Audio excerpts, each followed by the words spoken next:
How we doing, Sam? Are we doing okay? I think we're waiting on one or two more, but we do have a quorum. Okay. Is Winston on? He was joining just a second ago. I can't tell. He is on. Oh yes, he is. He's joining right now.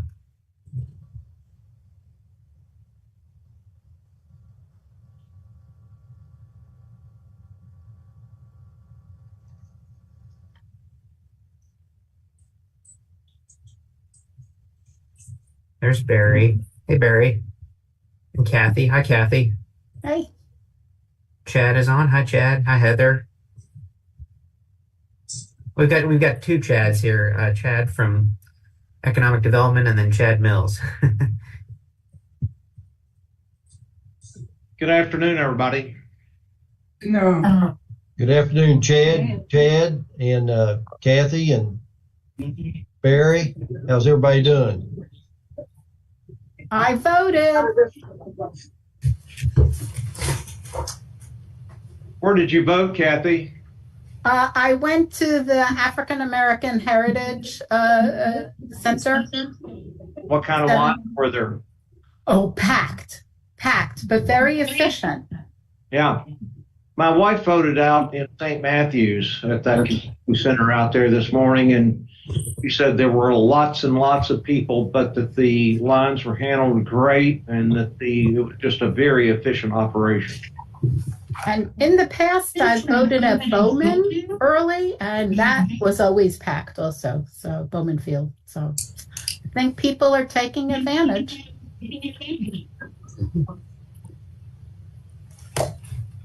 Gail, where are you today? West Virginia or someplace upstate? I'm between Lexington and Charleston. Okay, you're on your way. On our way. Yes, we are. Gail, when you get to kind of toward Moorhead, the reception doesn't get it's not as good as it usually is most places. So I'm hoping that it'll be okay, or I can log back on. The bad spot used to be from Charleston to Beckley, but yeah, well, that's true there are too. towers now, and it's gotten better. I don't know about Moorhead, but Moorhead was awful. How are you, Winston? I'm fine, Mike. How are things in Moorhead? Good. How did the I don't know about Moorhead, but Maysville, they're okay. I meant Maysville. How did the groundbreaking or the ribbon cutting, whatever you want to call it, for the hospital go the other day? It went really good. Andy was up here and he did a really nice job. Yep, they did. Andy made a nice talk, and so it was a pretty good day for us. How long is that environmental remediation supposed to take? They say it's going to take a year, but my bet is it'll take 15 months. Yeah, it looked like there was a lot of work to be done whenever I drove by the property. Yeah, it's bad shape, and there's a report that there's a fuel leak underneath the road. So if that's the case, the road will have to be torn up a little bit. So they got a lot to do. Yeah, absolutely. Mike, we have a quorum. All right. Well, we'll get started then. So welcome to the October board meeting. And thank you all for joining in. And we have a lot of important things to do today. So Sam, can you give me a confirmation of a quorum? We do have a quorum, and the press have been notified. All right. So the next item of business is consideration of the minutes of the meeting held on August 29th. I know everybody's had an opportunity probably to look at those. Does anybody have any questions or corrections? I do have one small correction. Yes. Okay. Commissioner Shell's name is misspelled. I think it's on the first page. It's spelled Shell. There's an additional S on the end. very minor, nothing substantive. Okay, we can take care of that.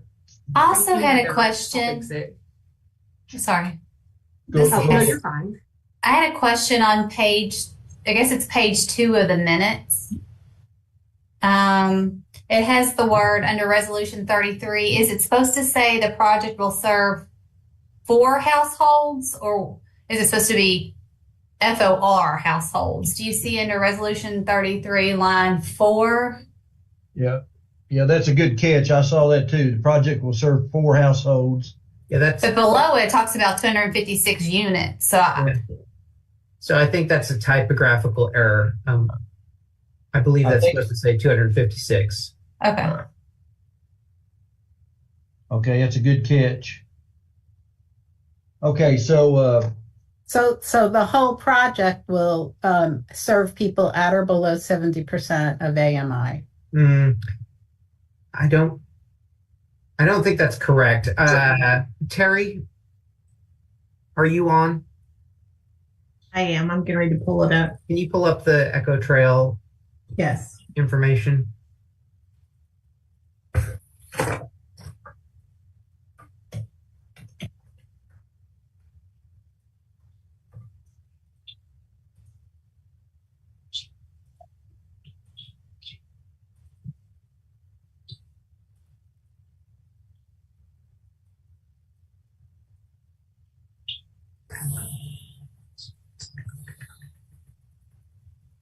while Terry's looking that up, does anyone else have any questions or corrections? Sam, Yes. there are 4 units at 70% AMI, and then the others are broken down. Looks like 4 units at 50% or below AMI, and the remainder of those units are at 60% AMI. Okay. So it looks like it was just omitted that 4 at 70 at or below 70% of AMI, 4 at or below 50% of AMI, and the rest at 60% AMI. Correct. Okay. We'll say, okay, so we'll make that correction. Okay, I will do that. all right. Anyone else have any questions or corrections? If not, I'll entertain a motion that they be approved. I move we approve with the 2, the name spelled correctly and the apportionment of units by income range included.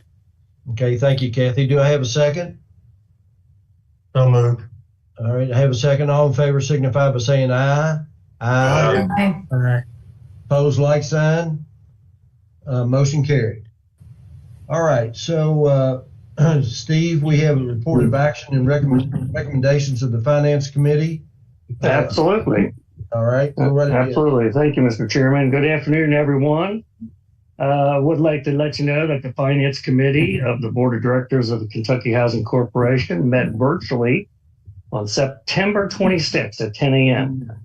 First up was Tracy Thurston, who presented a report on the secondary marketing trading results for fiscal year end 24, showing that actual trading gains totaled 4.6 million, which continues to trend down from prior years, with 6.3 million gains in fiscal year 23 and 15 million gains in fiscal year 22. Tracy explained that the mortgage market is experiencing tremendous volatility with very little investor demand. Investors are fearful that loans with higher interest rates will prepay once rates come down, as they should be, so they are no longer paying a premium for these loans. Tracy then presented a summary schedule on the single-family portfolio, reflecting a $353 million increase in overall principal balance from fiscal year 23 to fiscal year 24, which resulted in a $3.3 billion portfolio at the end of the year. As a result of adding the MRB program and fairly low payoffs, KHC added over 1,400 loans to the portfolio last year. Continuing, Tracy also presented a schedule of loan delinquencies. The year ended with a delinquency ratio of 4.17, up from 3.49 in 23. This is predominantly 30-day delinquent loans. June 30 was on a Sunday this year, so missing 2 days of collection impacted this number. The foreclosure ratio of 0.76 is down some from last year. Since the foreclosure memorandum ended, the corporation was able to work through the backlog to bring that ratio down. And finally, Tracy advised the committee that although the secondary market mortgage purchase program continues to generate some profits, management has determined that issuing single-family housing revenue bonds will continue to provide additional funding to augment that program. A $75 million tax-exempt bond issuance was planned for mid-October 24, with a closing to occur in November.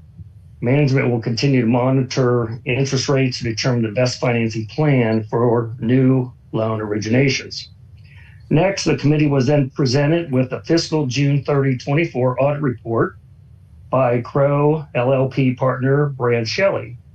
Mr. Shelley is present this afternoon to share highlights of the audit report with the entire board.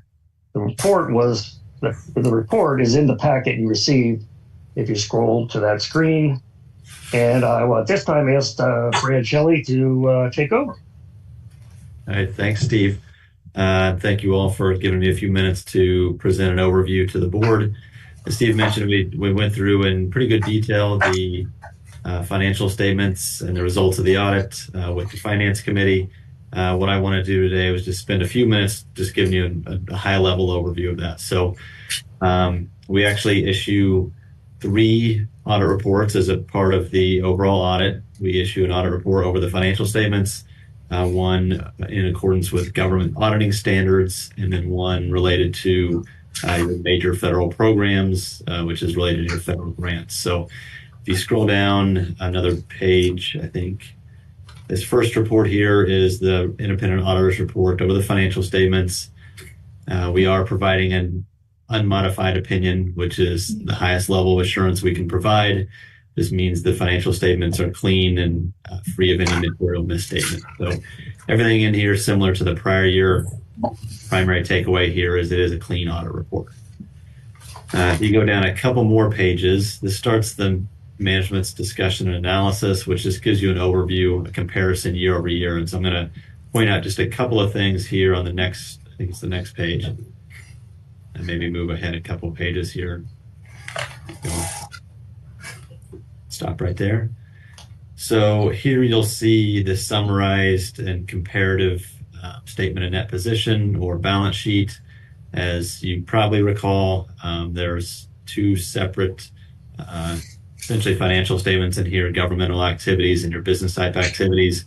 If you look on the far right column, that's your total KHC numbers. What you'll see is assets increased from about $793 million to almost $1.2 billion. And on the liability side, a similar type of increase from $326 million to $694 million. Obviously, that's related to all the revenue bonds that you issued during the year as part of the indenture. So you're seeing the increased liability and the increased assets as well. Some of those assets are in the form of cash. Some of that is in the form of now mortgage loans receivable. As you look at the bottom part of that section, you'll see net position. That's essentially your equity. You'll see that didn't change much. Slight increase from about $468 million to $486. Most of that is in the unrestricted column, but you do see some increase in the restricted as well. That restricted increase is again related to the debt. On the next page, this gives you a high-level overview of the statement of activities or your income statement. Again, looking at the far right column, you'll see the revenues decreased from about $432 million down to $344, and similarly, your expenses decreased from about $413 to about $326. That decrease is almost entirely related to that eviction relief funds line, where you may recall the federal grant program related to that ended. You spent the rest of those dollars towards the first part of this year. So the majority of that funding went away, and then you were not able to spend and provide program services funds there. So your expenses decreased and the revenues decreased by the same amount. So that's really the primary driver of the change in both the revenues and the expenses. As you scroll down just a little bit further, you'll see your increase in net position there is about 18 million this year compared to about 19 million last year. So very consistent as far as your net income is concerned. So that's the high level view of the financial statements. From here, it goes into your basic financial statements, which goes into more detail. And then if you scroll ahead, so I think it's page 19.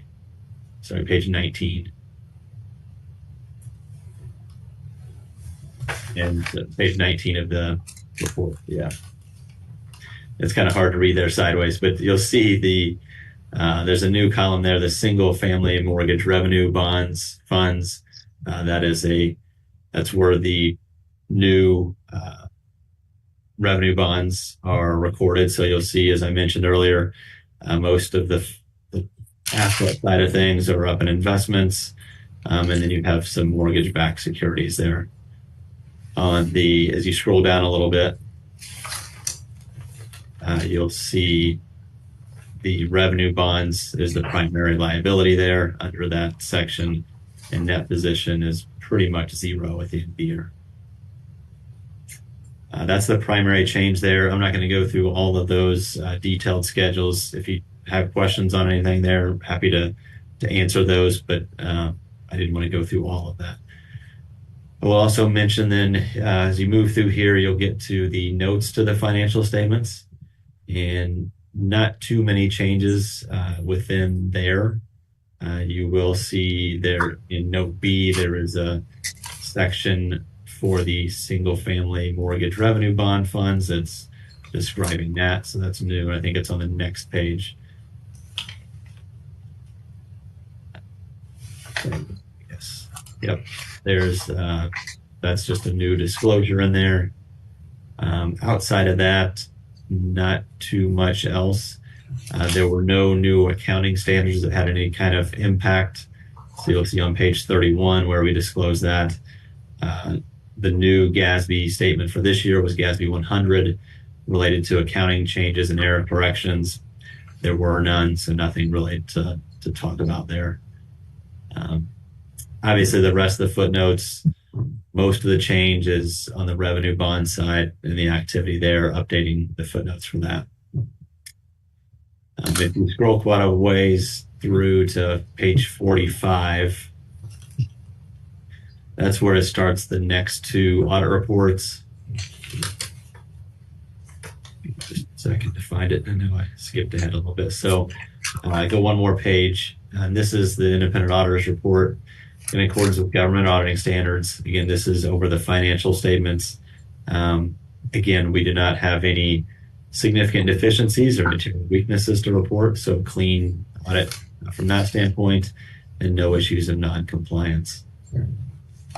In the next report, this one is specific to uniform guidance and to the major federal programs that we tested, which this year there were 5 major programs that we had to test, which is actually slightly down. Last year there were 6, so we had 1 less to test this year.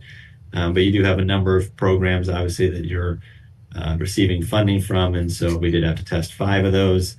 As you go through here, you will see we did not have any significant deficiencies or material weaknesses, but if you scroll back up, right there in the other matters section, you'll see that we did have 1 finding that we had to report in here, item 2024-001. And once we get to the schedule of findings and question costs, we'll go through that briefly. No other matters, though, to disclose. And as I said, no significant deficiencies or material weaknesses. So, if you move ahead a couple pages to page 50, you'll see the schedule of expenditures of federal awards. So this is all of your federal expenditures during the year. In total, about $827 million, which again is why we are required to test 5 of these programs. If you go ahead a couple more pages to page 52, this shows the schedule of findings and question costs. So again, at the top side of this, everything is in the no or none reported column, which is where you want to be. In the middle of the page there, you'll see any audit findings disclosed that are required to be reported in accordance with 2 CFR 200.516A. That does say yes. So that is the finding that I mentioned just a minute ago. And then here are the 5 major programs that we tested this year. Some of these we tested last year, some rotate and we test a little less frequently. On the next page, so this is where we get into the finding that we had. So this was unallowable subrecipient costs and related to the Continuum of Care and Emergency Solutions grant programs. And this actually came up as really a part of KHC's monitoring procedures that you were performing. And based on those procedures, determined that one of the subrecipients that you had been providing grant funding to, so subrecipient meaning you receive grant funds and then you pass those along to another entity. You had been providing payments to them, and some of those underlying expenses of the subrecipient were for fictitious vendors or vendors that had a significant conflict of interest, and in either case resulted in either a question cost or an unallowable cost. Those costs covered both fiscal year 23, so the prior year, and some of fiscal year 24. So I think this was identified early, if I remember correctly, around January of this year. In total, KHC had identified about $242,000 in either questioned or unallowable costs across those 2 years and across those federal programs. We did do some testing over that.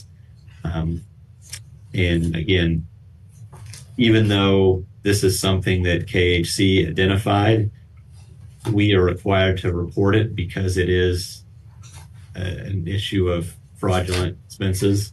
And again, not a fraudulent expense of KHC, but of the underlying subrecipient entity that you are providing funds to. So this just provides a little bit more context to that.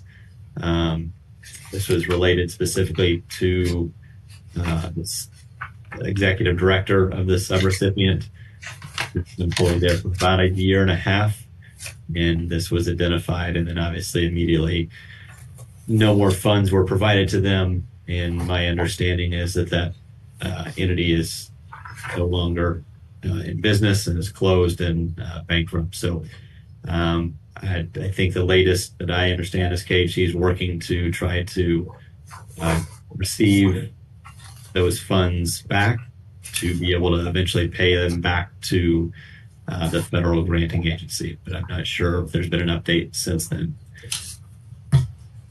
The last page here is our recommendation on this. And again, I think you do have procedures in place to perform monitoring. Our recommendation is just to do that a little bit more frequently, at least on an annual basis, if not more frequent than that, just to try to identify and catch these types of issues earlier rather than later. And you can see management's response here and their planned corrective actions related to this. So that's everything that I wanted to cover from the audit standpoint. Again, though, happy to answer any questions you all might have. And overall, very good audit process and good audit results. And I know, no one likes to have a finding in there, but I do feel like, this is a finding that it wasn't specifically related to you all. It wasn't because of necessarily anything wrong that you all did. It was actions of the subrecipient, and as soon as you identified it, you took steps to resolve that. Thanks, Brad. Does anybody have any questions for Brad? I do. I just want a clarification. I believe you said that KHC had the things in place you only discover fraud after the fact. So, but KHC discovered the fraud. The KHC systems were in place to discover it, which always unfortunately comes after the fact. But is that correct? That's correct. Yes. Yeah. Okay. Yeah, and that's what that's what I was trying to explain, because I figured that would be a question of, why is it a finding then? It's a finding because it's required. We're required to report it because there's underlying fraud there. And so unfortunately it bubbles up to you all as the initial grant recipient. And so we have to report it in there. But yes, you all did have procedures in there in place. And like I said, the only thing that we would recommend is essentially, maybe have those monitoring procedures a little bit more frequently. I think from discussion with management, this particular entity hadn't been monitored in a while. And so we're suggesting, do that at least on an annual basis. And maybe you still wouldn't have caught it at the very beginning, most likely, but you would have caught it a little bit earlier, potentially save a little bit of dollars. But you didn't feel that rose to something to put in the audit that you need to correct your financial. Nothing that we thought rose to a significant deficiency or material weakness. No. Good. I just wanted to be clear on that. Yeah. Good question. Anyone else? Yeah, Steve, this is Mike Denham. Mr. Shelley, first of all, I just want to compliment the corporation for not having any deficiencies at the corporate level.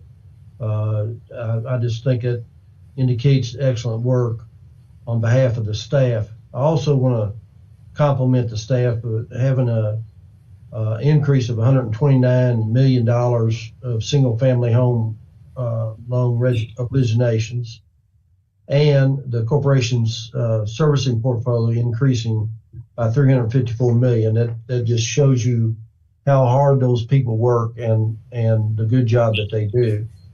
I am concerned about the issue in regard to this executive director of the subrecipient. Is law enforcement involved in this, or can anybody give us any further details on that?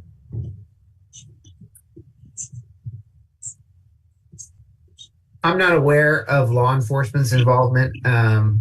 I can say that, as soon as KHC identified the question costs, we stopped any payments from going to that agency. The agency ultimately decided to terminate, or either the agency terminated the executive director or he resigned at some point.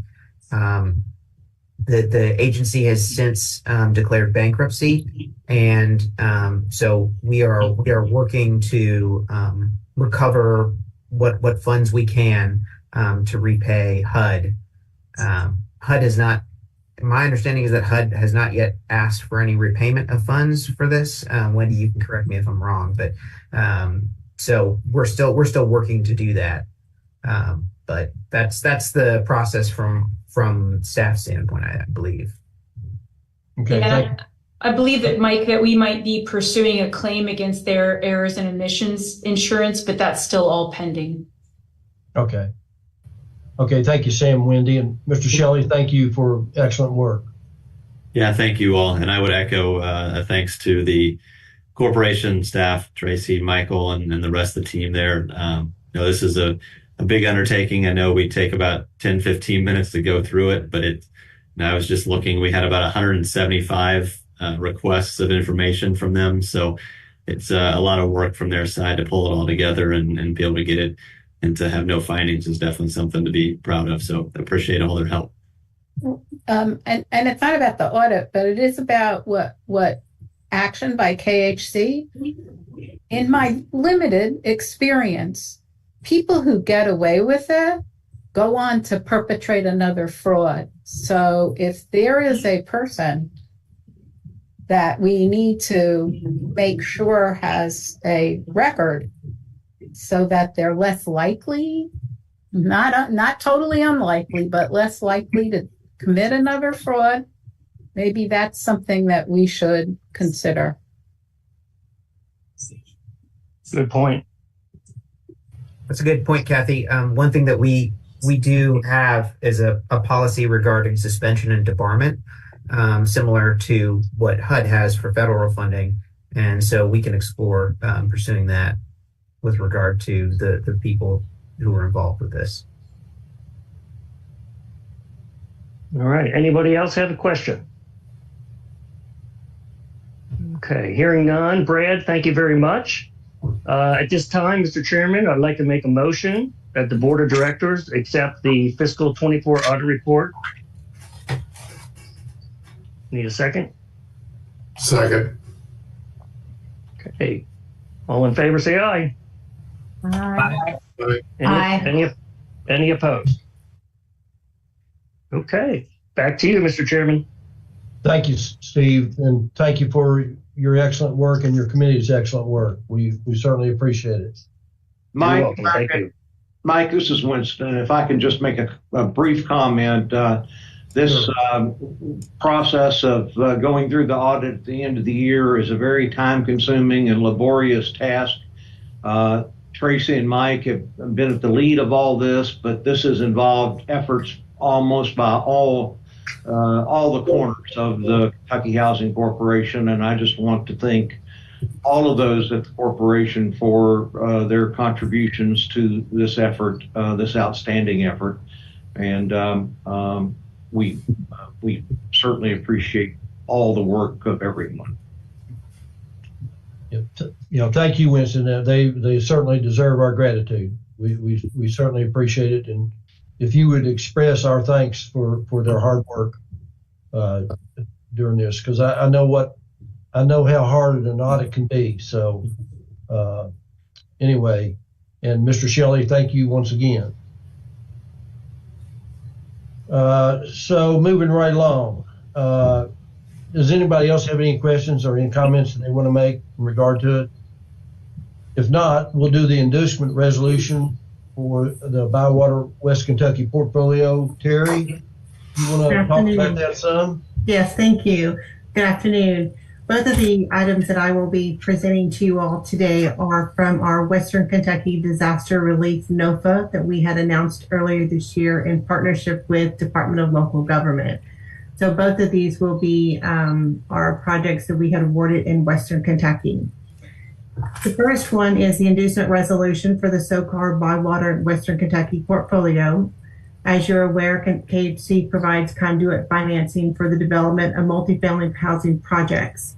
Under this program, tax-exempt bond authority controlled by KHC is provided to a developer enabling a multifamily project to be financed on a tax-exempt borrowing basis and in combination with the 4% of low-income housing tax credits, which provides project equity.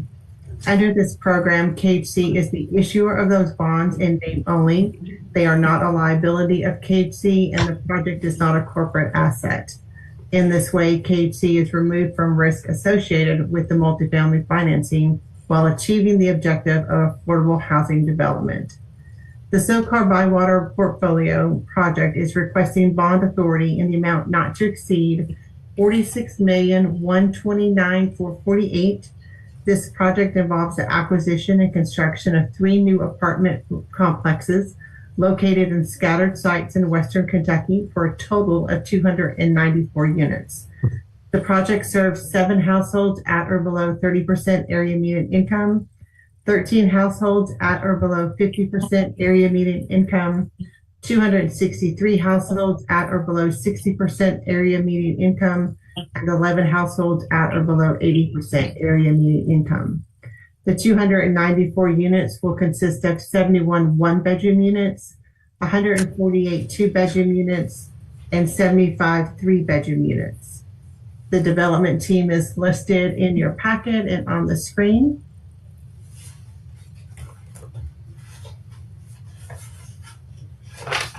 As the financing for the project progresses, the Board of Directors of KHC must also authorize the issuance and sale of the tax-exempt bonds through the approval of a separate resolution. KHC staff has reviewed the preliminary submittals and of the applicant and recommends approval by the Board of Directors of an inducement resolution authorizing the tax-exempt bond financing for this particular portfolio project. Okay, excellent work, Terry. And let me thank all of you all and all the staff's hard work for this project, because we certainly this certainly protects the people in Western Kentucky and especially the tornado victims. So, does anybody have any questions of Terry in regard to this? I'm totally supportive of it, and the people working on it are great. I assume there's an agreed upon definition of Western Kentucky. Yes, there were certain counties that were mostly impacted for the tornadoes in 2021. Yes. Yeah, and I presume that the median income is not anywhere near like what it is in Louisville. Correct. Yeah. So this is very needed, very good, and as long as everyone knows what counties are the target, good. Yeah, it was based on the FEMA, the Federal Disaster Declaration. Okay, thanks. And Kathy, just to let you know, the counties for these 3 apartment complexes are Hopkins, Warren, and Graves. Oh, you had my heart in those in a couple of those counties. Yeah. Okay. Can I move? You sure may. Move to accept this? Okay, we have a motion to accept this. Do I have a second? Someone, please. I'll second. Okay, we have a motion and a second. All in favor signify by saying aye. Aye. Aye. Aye. Opposed, like sign. Motion carries. Okay, thank you, Terry, for your hard work on that. Okay, you want to talk about the inducement resolution for Capitol View Apartments? Yes, Campbell View Apartments. This is another one from the Western Kentucky NOFA. It is located in Warren County. They are requesting a bonding authority in the amount not to exceed $9,200,000. The project involves the acquisition and new construction of 71 units located at Campbell Lane in Bowling Green, Kentucky.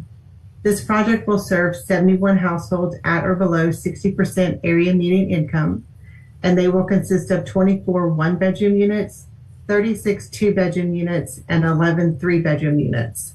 Your development team is listed in your packet and on the screen above. Okay. Again, as the financing for the project progresses, the Board of Directors of Kentucky Housing Corporation must also authorize the issuance and sale of tax-exempt bonds through approval of a separate resolution.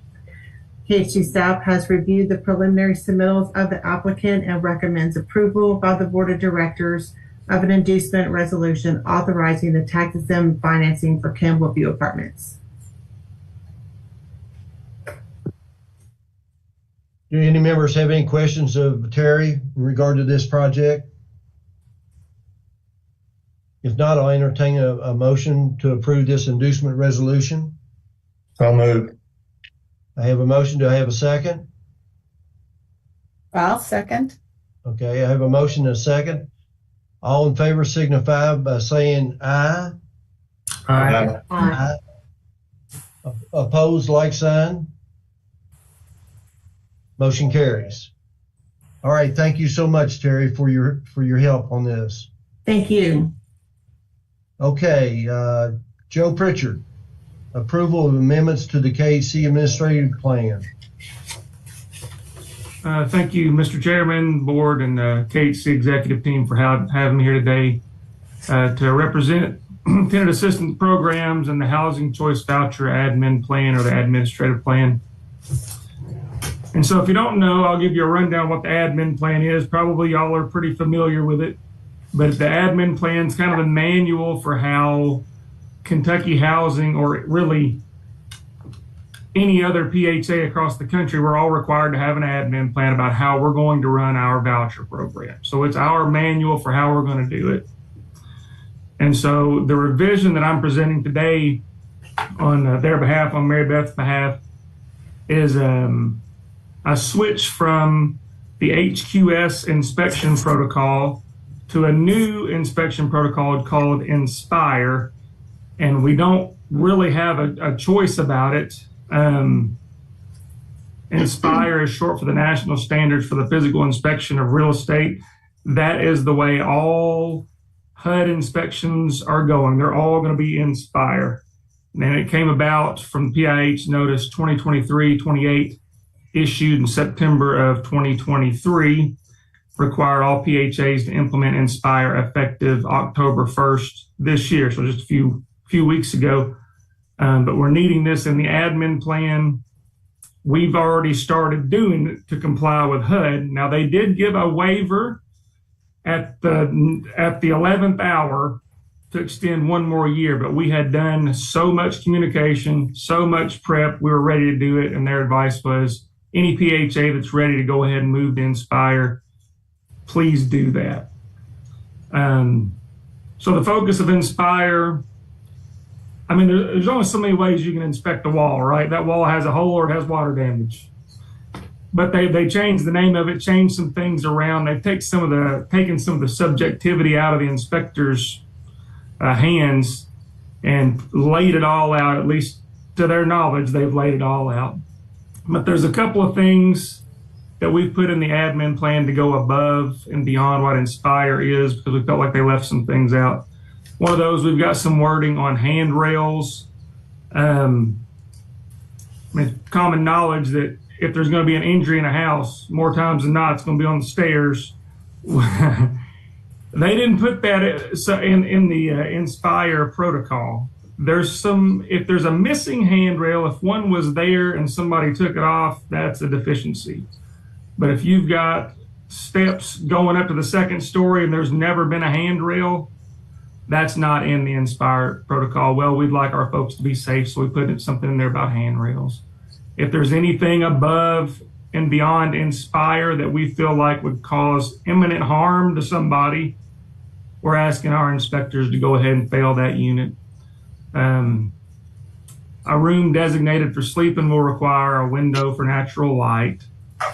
Mobile homes will require tie downs. And that's really the only four things we put in above and beyond Inspire. But I think that any imminent or apparent danger above Inspire, that's got a little bit of subjectivity there. I just keep thinking of what if I'm walking in a building and somebody's got an air conditioning unit hanging out of the window, dangling there. With Inspire, I can't fail that, but with the admin plan approved, we could and make that safer for somebody. Like I said, all HUD inspections will be going towards this eventually. And actually, I'm going to talk a little bit more about Inspire in just a second. I don't know how the breakdown runs, Mr. Chairman, but I'm next or soon after on the agenda, but I'm requesting the admin plan be approved, include these items, changes to the inspection protocol. And if you have any questions, I can answer those or try. Okay, Joe. So we'll get this out of the way and turn it back over to you in a minute. All right. Okay. The other situation. Okay. So, Joe, by the way, I like the guitars up there. Oh, thank you. Do any members have any questions of Joe in regard to this? And Joe, we want to thank you for your hard work and your effort on Thank this. you. I've done a lot of work on it. So any members have any questions? If not, I'll entertain a motion that we approve the amendments to the KHC administrative plan. I move we approve it, and I very much approve of the additions, Joe. Thank you. I'll second. All right, so we have a motion and a second. All in favor signify by saying aye. Aye. Opposed, like sign. Motion carries. Okay, Joe, we're going to move into informational items, and you're first up, and I understand you have an award to talk about. Yeah, well, probably the first time most of you all saw me was last year about this time, and if you're having deja vu, that's okay. We've been fortunate enough. We won the same award we won last year. We won again this year in the same category for rental housing, multifamily management at the NCSHA conference just a few weeks ago in Phoenix. If you don't know, NCSHA's National Council of State Housing Agency, it's a place where all of the housing finance agencies across the country we get together and learn from each other. What's working well for you? Maybe we can implement that. It's really a resource for affordable housing in the nation. But once a year they give out awards for different innovations or ideas, and then those projects that are awarded go on their website so other agencies can then implement them into their own agencies. I've heard it called the housing Oscars. I'm not going to use, you didn't hear me use that phrase, but that's what I've heard.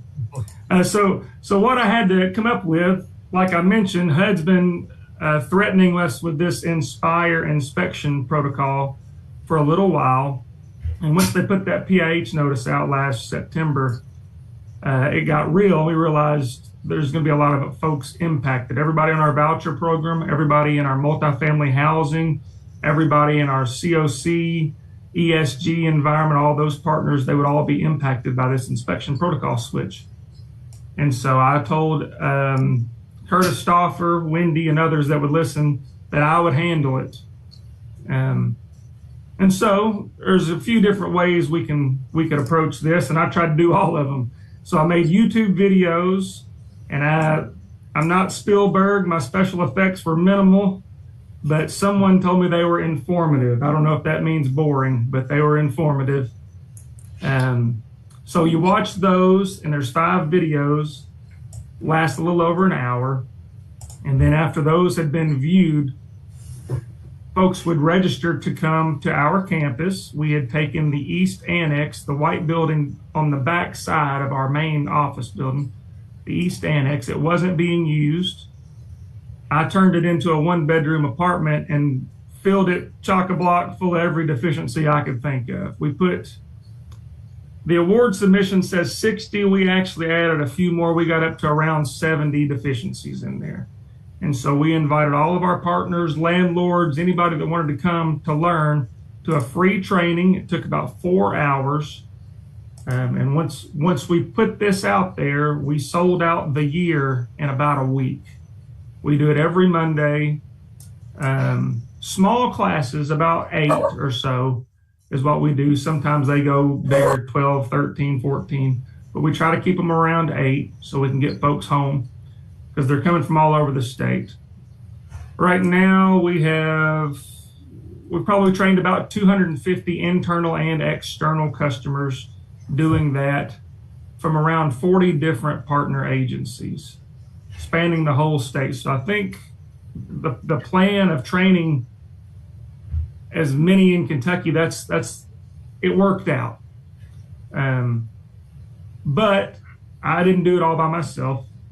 I had a good idea, but I had a bunch of extremely talented and hardworking people working with me. And so I want to make that known that my inspector manager, Monica Noble, her senior inspector, Jim Bowling, they worked hand in hand with me to make sure that this was a success. Everybody that's gone through it has loved it. It also would not have been a success without Molly Tate and her team. Because once I told Molly, hey, Molly, is this a dumb idea? But here's what I'm thinking. And she said, absolutely not. We're going to run with this. And they threw all of the communications kitchen sink at it, if you will. I mean, if you didn't know about this, you had to have been living under a rock. So Molly, thank you and your team so much. She told me she was going to have the trophy on here. I don't know if you'd be able to, I don't know if she's on here where you can see it or not, but they're little glass things. Winston keeps them outside of his office. Are there any questions about that? That's really how it worked. But Joe, you and your staff are to be commended for this. We certainly do appreciate it. And please give the board's appreciation to your staff and to the people that were involved in this. Yes, because this is something important for us to do. So, do any other members have any comments they want to make for Joe? Mike, this is Winston again. I just, on behalf of the corporation, I want to congratulate Joe and his team and thank Joe and his team for his hard work and for bringing recognition, very positive recognition to the Kentucky Housing Corporation. And he mentioned this is the second year in a row that we've received this award, and we're very proud of that. Well, I want to know, what can we do so that you could have a mobile unit that you take around? You know, we thought about that. That's going to be difficult. It's going to be difficult. I guess we could have a tiny home. I don't know. But I did think about that. But something, Ms. Hinko, that's interesting is the last group we had here on Monday, I went up there and did a training with Monday with one of our partners, Mountain Comp, if you all know Mountain Comp. And they've got a vacant unit that I guess is going to take a little repair. And they said they're going to keep that vacant unit and put deficiencies in it and kind of replicate what we've done. And we said, well, we'll help you. You know, you live not far from where Jim Bowling, our senior inspector working on this, where he lives. He said, get with Jim, make it happen. He'll be there to help you set it up. And they were going to train the rest of their company off of that unit. And so to me, that's been probably the biggest compliment that we could have gotten from this. That meant a lot. I would just like to add that Joe focused on this early, and any of you all who have worked with federal agencies know that a change can be announced, but guidance can really lag. And especially when the details matter, when you're talking about inspecting units for Section 8, for our multifamily programs. We also trained our homeless partners who inspect units that are going to be subsidized with homelessness rent assistance. And there really wasn't the option to not offer some detail and some guidance, even if HUD wasn't. And so Joe really, took a leadership role, he and his team, to be able to offer our partners training and detail and something to go on when it felt like, originally this was going to be implemented a year ago and we were really nervous. It got delayed a year, and it's even gotten potentially, you can elect to delay it longer. We are ready enough that we're moving forward with our Section 8 program on this. And I'll mention too, Wendy, you jogged my memory a little bit, that it's been a great relationship building experience. We've brought all these agencies, the 40 different partner agencies, into here, and a lot of them I'd never heard of, but it meant something to them to come to our campus and have KHC staff kind of walk them through how this is going to be. Now they've got my contact information, Monica's contact information, and we're hearing from those people that have gone through the training about, have you ever come across this situation? And now we're not really giving opinions so much as we're trying to train them how to use the standards. And so I'll screenshot a standard and say the standard says this on this page.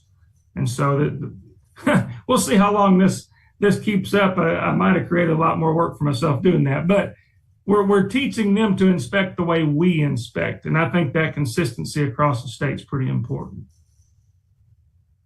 And I just would add, at some point, it may be a PR with mayors or other people who always say, oh, this is a terrible place, must be Section 8.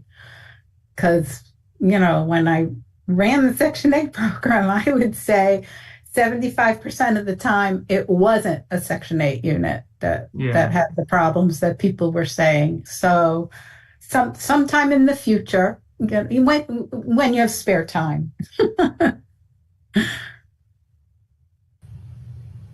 Any other members? Joe, thank you so much for your hard work and your effort here, and we certainly do appreciate it. Thank you very much. Okay. All right. Let's see. Wendy Smith, you're next. Presentation to the Housing Task Force. Yeah, I'm just going to share a couple of updates with the board.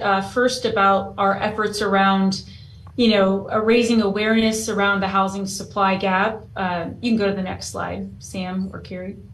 So I did want to let you all know that we have, since the last board meeting, made a number of presentations to different organizations around the state. This is just continuing something we've already been doing.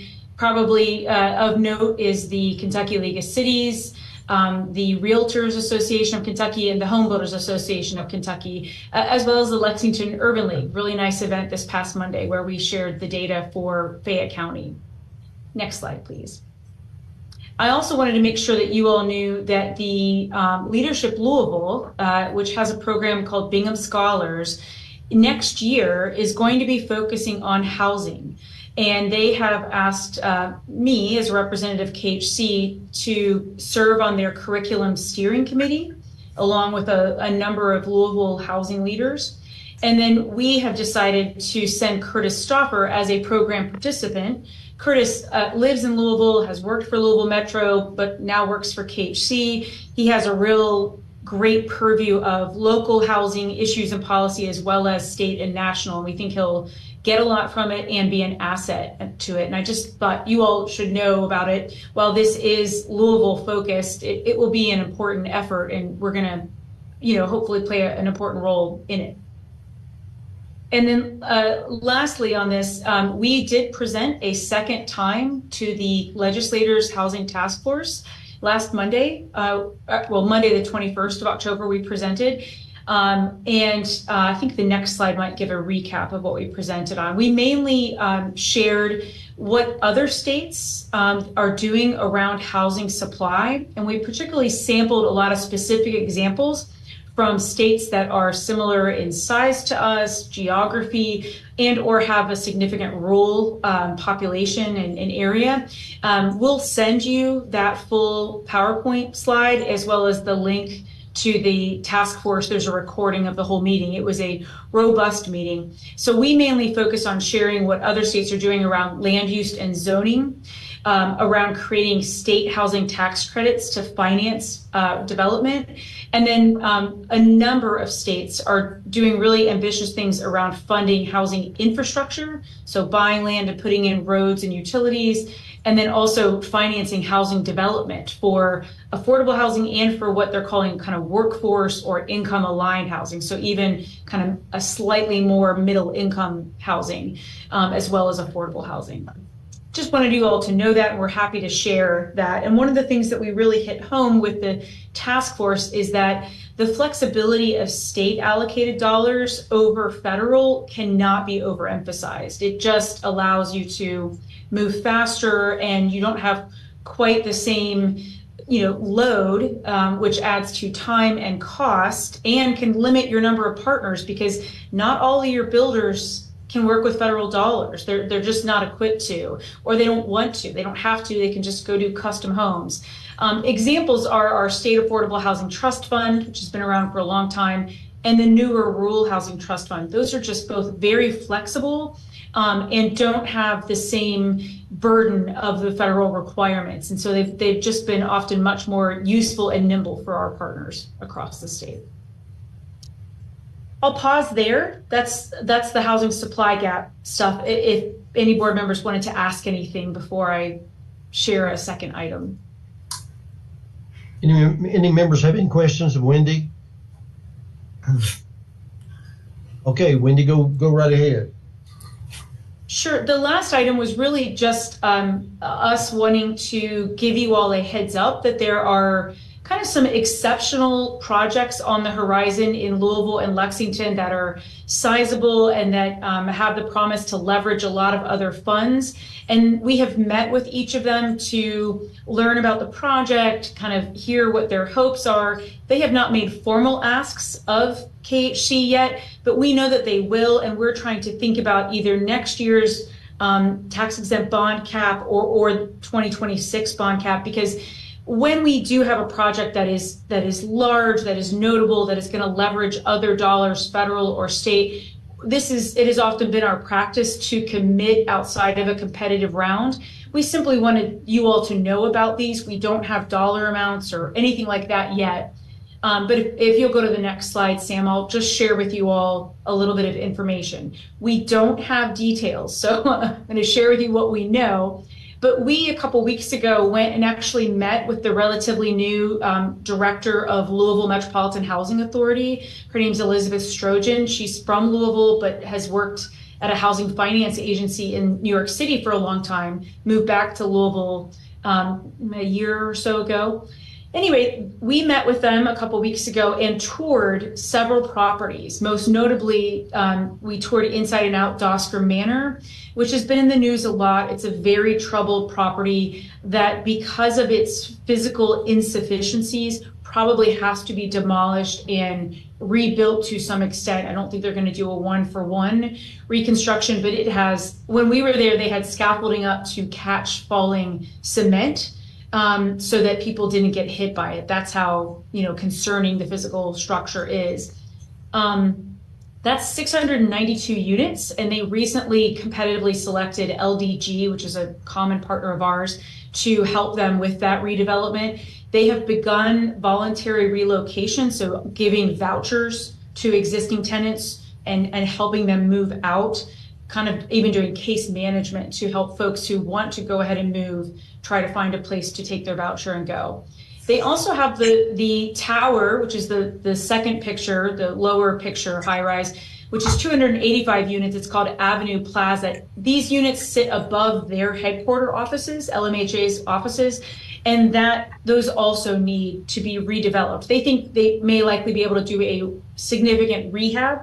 So this isn't the same level of severity as Dosker Manor, where it has to come down, but it's still a big project.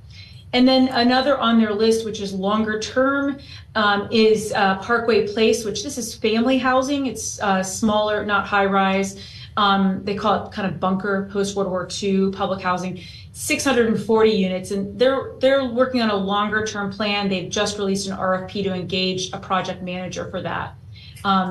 I'm just letting you all know. So they met with us and we said, we're going to need you to prioritize. And I do think that for Dosker Manor, it's the most problematic property, and it's one where they are seeking some significant HUD dollars to help with that. So I'm just letting you all know we do expect an ask from them, probably for Dosker Manor. We did ask them to prioritize. We said you can't have all of our bond cap forever and ever. So what do you want to start with? I just wanted to let you all know that it was a sobering experience to tour the property, for sure. Oh, I'm sorry. Go ahead. Well, that's okay. I can pause there if anyone wants to ask anything about Louisville. Any members have any questions about Louisville? Keep going, Wendy. Okay, and then the Lexington project, you all may have heard a little bit about it. It was kind of announced earlier this year. There is a 12.5 acre site that a consortium of banks in Lexington pulled their money together to purchase from Transylvania University. It's where their ball field used to be. And a handful of nonprofit and for-profit developers have come together to work on a common project to develop homeownership units, single family and townhome for homeownership, but then also multifamily units. Finding developable land within the urban service boundary in Lexington is really difficult. So this is a pretty rare opportunity to create a whole lot of affordable units. All would be between 30 to 80% AMI, area median income households, whether they're renters or homeowners. And it is a partnership of the Urban League, Habitat for Humanity in Lexington, AU Associates, and Winterwood. Those are two developers that we commonly work with. We have met with them and had several conversations. Again, they have not brought us a formal ask, but we do expect that to come, sometime probably early next year. And we just wanted the board to know about this because these are both pretty significant projects that don't come along every day and may be leveraging significant opportunities and funds. The Lexington project received $10 million in the state budget last year as a line item allocation, and they're going to use that for infrastructure development so that they can get going on that before they try to secure their housing funds. And that's all that I had, Mike. Okay, excellent, Wendy. Thank you so much. I just want the board to know, the work that KHC does and the work our board does is more important than ever because of the housing shortage. And I think you can see that Wendy and Winston and Sam and their staff are on top of all this and working hard to alleviate that housing shortage. And as far as I'm concerned, I really appreciate their efforts. So I appreciate your hard work, Wendy. Thank you so much. Happy to do it. Thanks. All right. Items from the board or staff that are not on the agenda. Winston, do you have anything that you want to bring up today? I don't have anything else. We put the two information items that we had on the agenda as opposed to saving them until now. So we've had our say. Okay. Sam, the next meeting is. Put me on the spot here. Okay, I'm sorry. It's December 14th. Okay, so that will probably be an in-house meeting. Is that right? Sorry, I apologize. It's December 12th. December 12th. Okay. Thursday, December 12th at 2:00. Would that be an in-house meeting, or that decision hadn't been made yet? That's up to you. We can have it in person. Okay. Well, we'll make that decision and let the board know later. Okay. All right.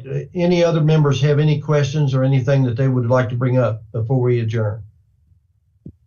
If not, I'll entertain a motion for adjournment. Someone? So moved. Okay, got a motion. Do I have a second? Second. Okay, we have a motion and a second. All in favor, signify by saying aye. Aye. Opposed, like sign. Motion carries. Thank you all so very much. Have a nice Happy Halloween. All right. Thank you. Thanks. Thank you all.